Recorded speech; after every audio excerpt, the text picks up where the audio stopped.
period leaves. Even those who did not have much to say on this issue have an opinion today, courtesy Smriti Irani. She is India's Minister of Women and Child Development, and this is what she had to say on period leaves.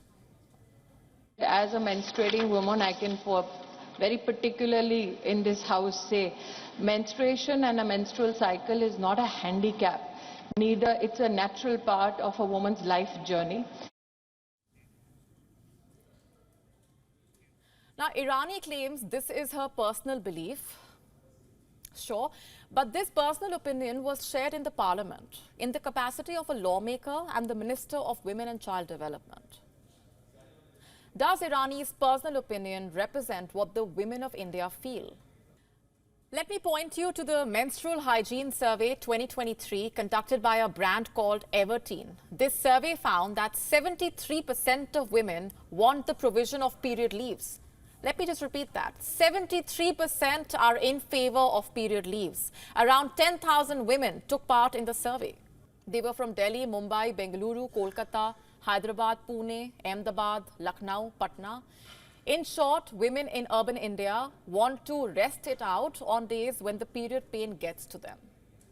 I'm guessing it's no different in suburban and rural India. Menstrual cramps are universal. Smriti Irani says the pain is not handicapping. It is a fact that sometimes women pass out from period pain. That is how intense the pain is.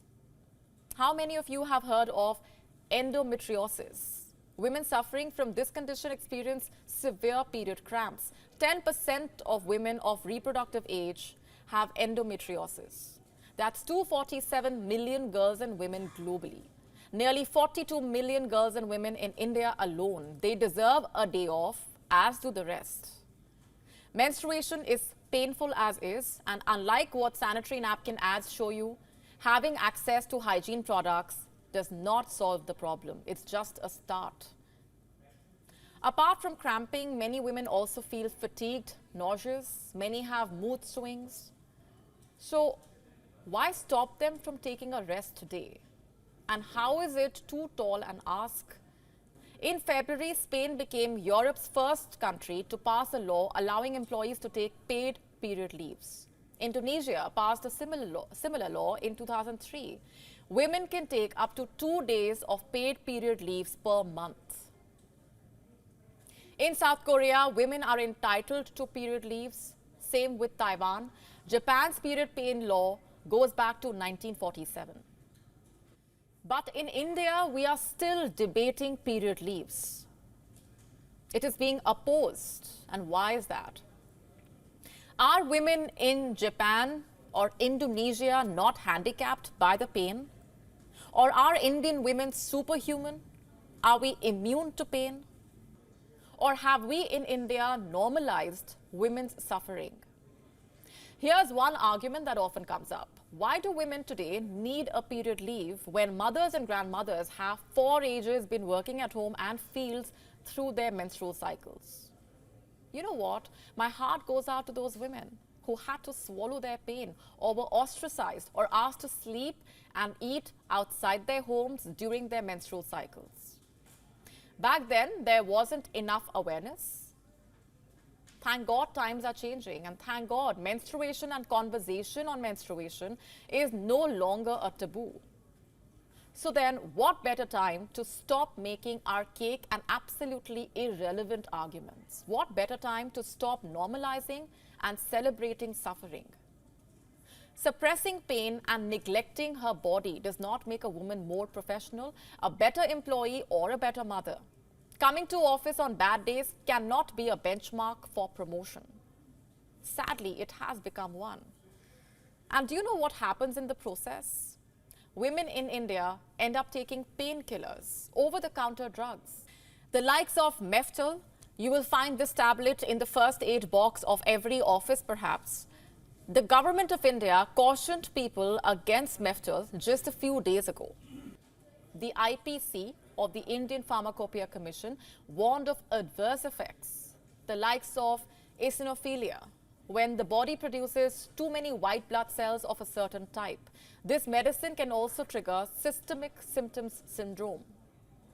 Isn't it ironical that India's Minister of Women and Child Development is now making a case against paid period leaves? And what is the point of resisting change? Who is it supposed to help? This is not helping a woman in the workspace. Pain and performance are inversely proportional. Let me just read out what the department-related Parliament Standing Committee on Personnel, Public Grievances, Law and Justice had noted in its report. Menstruation debilitates most women and affects their productivity and performance at the workplace. The committee recommended period leaves or half-paid leave per month for women. I just want to set the record clear. Normalizing suffering is not feminism. It also has nothing to do with gender equality. The women in parliament are in the position to work towards real equality, to change the mindset.